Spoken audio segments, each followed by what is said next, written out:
Hi, this is Malachi. I greet you in the name of the Lord Jesus Christ. I'm the pastor and founder of Life's Word Ministry and executive producer of Today's Man with Pastor Malachi, along with my beautiful wife, Christine. Today's Man addresses everyday issues, problems, and successes through a biblical perspective for real, everyday people just like you. This is not just about the man, but for mankind as a whole. Listen in to today's podcast as I share thoughts about today's man.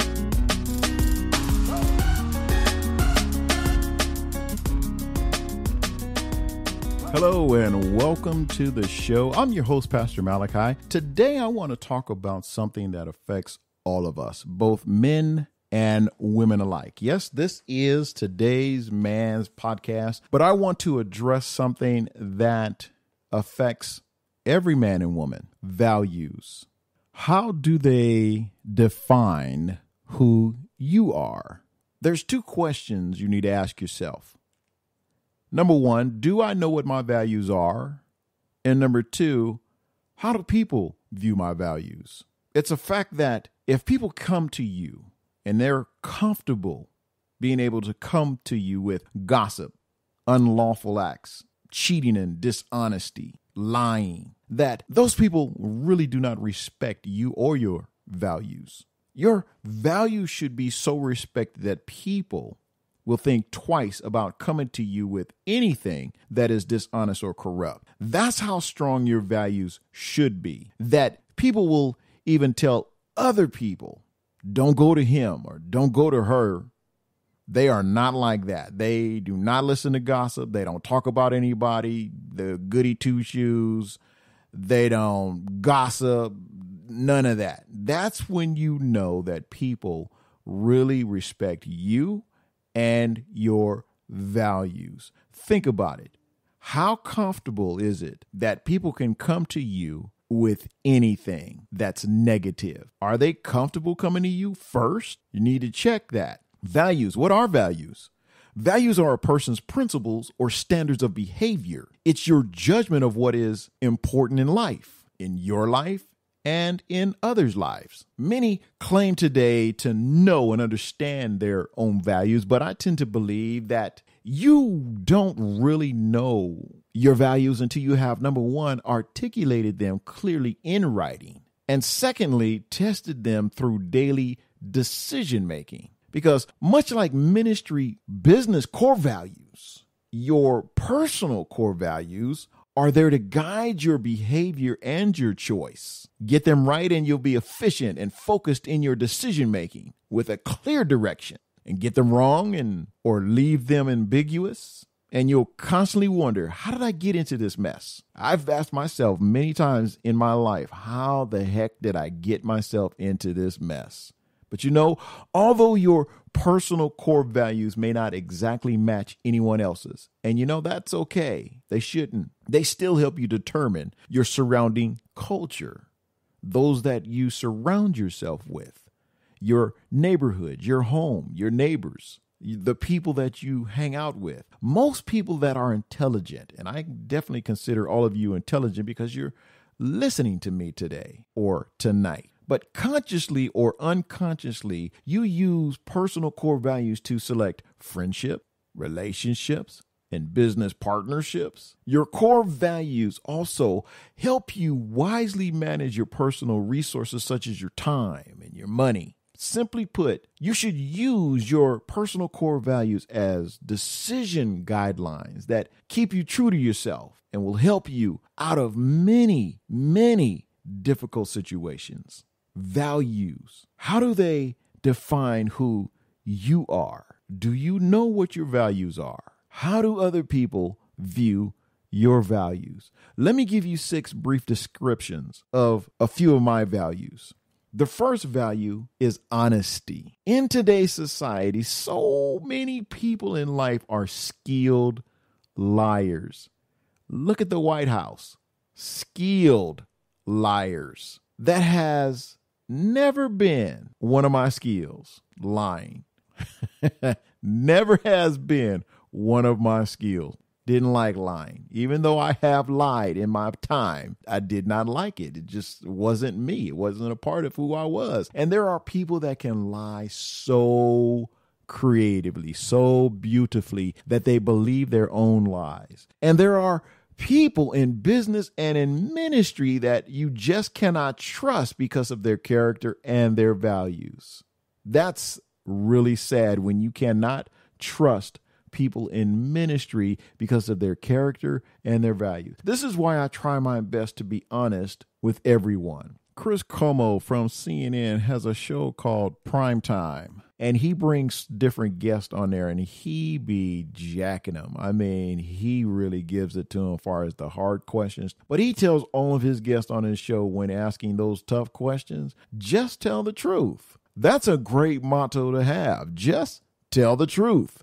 And you know, just as sure as the sun will shine, many of his guests sitting on his show will flat out lie. That is crazy to me. But you know, in my case, I tend to function better when people are respectfully direct and honest with me, because I've had to learn over my life to make it clear in conversation and in my writings that truth is necessary in my world. No matter how painful it is, I've had to learn from not only what hurts me, but what has hurt me. As men, you know this very well. Some of you, most of you, many of you, if not all of you, we do not spend a lot of time sharing our pain with others. And to be honest about our past and our past hurts is something we just did not learn as children. We didn't sit around learning how to share our hurts and our pains. Many of you had fathers that when you fell down, they would tell you to get up. And if you cried, God forbid, stop crying. Stop crying like a little girl. Get up. You be a man. How you going to be a man when you a child? You a 3-year-old. You fall down and cry. Cry, baby, cry. It's okay. My father taught us it's okay to cry. Real men cry. Second value is integrity. One thing I strive for in my life is to have as strong of integrity as my father, Bishop Henry Mitchell, because he is a man of pure integrity, a man that stands on his values as a man, as a husband, as a father, in his ministry, even in business leadership. He stands on his values. There are so many other values that I could name, but there is one trait that cannot be challenged, and that is his integrity. This is one area that I have had to basically correctly cultivate in my own life. And I'm so thankful that God is helping me with this particular value, because I want to treat people as I want to be treated. I want to love people as I want to be loved, and I definitely want to respect people as I want to be respected. So wherever I go and wherever I am, it is my integrity that leaves an impression on people. The third value is attentive. If anything, I am one that is attentive to order. And believe it or not, I'm kind of a neat freak. There is screaming inside of my head when things are not put back from whence it came. If you use it, put it away. If you ask my wife, she'll tell you that I just cannot stand things like the sound of teeth biting silverware, unmade beds, unwashed dishes, dirty clothes all over the floor. It's funny when I think about it, because I have to say that I've turned into my parents. And many of you listening, you have talked to your children just like your parents talk to you. You grew up, I'll never treat my kids like my parents treated me. And sure enough, the very first time your child did something wrong, you opened your mouth and your parents came out. I even try to make sure that my statements are substantiated. This is why I rarely speak in absolutes without doing my homework, because it's so frustrating to hear people talk in absolutes when they do not have all the facts in order to make such unsubstantiated statements. It's like their mouth speak before their brain gives them permission to talk. Now, my wife always says that I don't miss too much, and I see a lot and I hear everything. I'm a light sleeper most of the time, and I hear things, and I'm very attentive to my surroundings. So I tend to believe that in life, you have to be very, very attentive to what is going on around you, no matter where you are. The fourth value is consistency. Since people pay attention to my writings and my posts, and some pay attention to my sermons when I'm preaching at my father's church every third Sunday, and the videos that I make, credibility is crucial. And as a man of God, I have a lot to live up to. Hypocrisy is an assassin in my world. And this core value reminds me to integrate a consistency into all of my messages and lessons and into my life every single day. I try to be consistent in all that I do. There's nothing worse than an inconsistent leader, or being in a relationship where there is more inconsistency than consistency. In the home, it is vital. Children need their parents to be consistent in their parenting. Husbands and wives need to have a high level of consistency in their relationships. Leaders need to have a persistent level of consistency with their members. Most of the times you will find that people don't follow you because you're such an awesome person.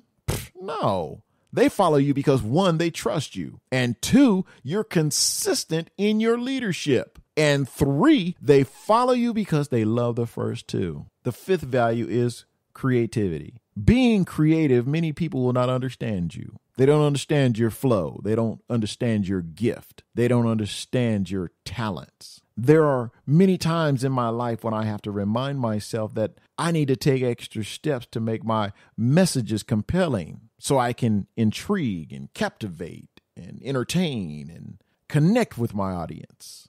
So I'm very theatrical, and I over-pronunciate my words, or I'll bring humor. Because I've been in acting and modeling for over 10 years, so it's just something that I was trained to do. I truly believe that you have to be creative in your ministry, in your business, and even in your relationship. Change things up from time to time. Do something different. Go somewhere new. Try a new thing sometime. Bring a little spice into your life. Creativity should be fun and innovative, not mundane and boring. So I try to be very creative in my life and in my relationship. So when it comes to eating, I try to be open to my wife when she wants to try new restaurants. The last value is impact. Like most of those that are entrepreneurs, I'm an entrepreneur, and I've been an entrepreneur for many, many years. I try to see potential everywhere I go, which is not always easy because of whom I might be around. I have learned over time that just because you hold a position does not mean that you have potential. And your faking will only last for so long. Making an impact in life should be everyone's value to achieve. Because this value reminds me when my brain is saying I can't do that, and instead ask the question, should I do that? Or better yet, why can't I do that? When I think about making an impact, I think about how should every new opportunity be evaluated. The criteria in this area is simple. Maximize results for minimum effort. You have to maximize the results and minimize the efforts. This is very effective in evaluating new opportunities. How do you address and approach opportunities? Let me give you 13 key values that I found by Dr. Myles Munroe. 13 key values. You might have to come back later and listen to these in order to get them, but I'm going to just run right through them because of time's sake. I don't want to spend a lot of time on these. So, number one, values are better than rules. What are rules? A prescribed guide for one's conduct or action. That's what rules are. And number two, values are more than rules. Values are more than rules. And what do I mean by that? Because how many have you said this or you've heard this growing up. As long as you living under my roof or living under our roof, you'll follow our rules. Values are more than rules. Number 3, values send a message. What type of message are your values sending? Number 4, values must be identified. Have you identified your values? Have you clearly written them down? And number 5 is values must be accepted. Are people accepting your values? Do you even accept your values? Number 6, values must be believed. Do you believe your values? Does anyone else believe your values? Number 7, values shape a ministry or organization. They will shape your ministry. They will shape your business.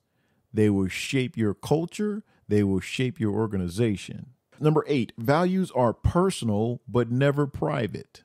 Your values are personal, but they never should be private. Number 9, values become a culture. They become who you are. All right, number 10, values must be shared. How often have you shared your values? Do you share your values? Number 11, values attract like values. That's a serious one.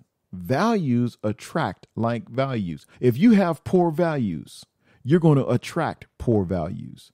If you have strong spiritual values, you're going to attract strong spiritual values. Number 12, values become the social norm. We see a lot of this on social media.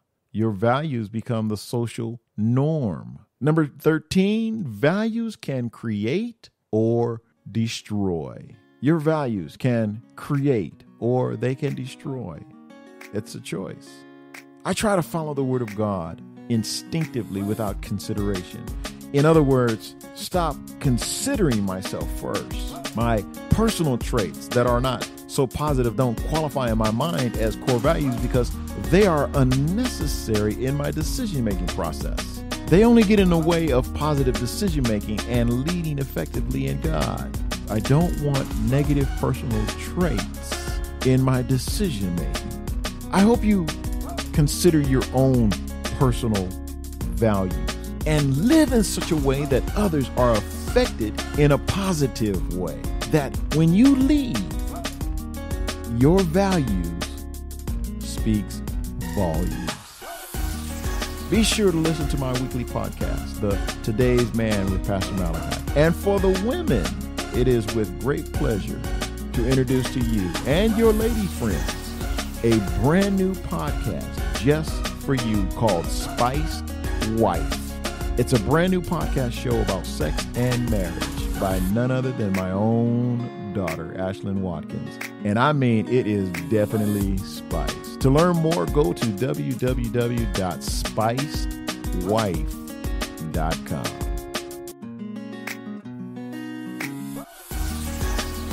This concludes our show for today. Through one show at a time, we are helping those in distress and keeping oneself from being polluted by the world to live, hope, and to change. Love God, love yourself, and love others. Thank you for subscribing and sharing our podcast with others. We look forward to being with you on our next show. I'm Pastor Malachi, and this has been Today's Man.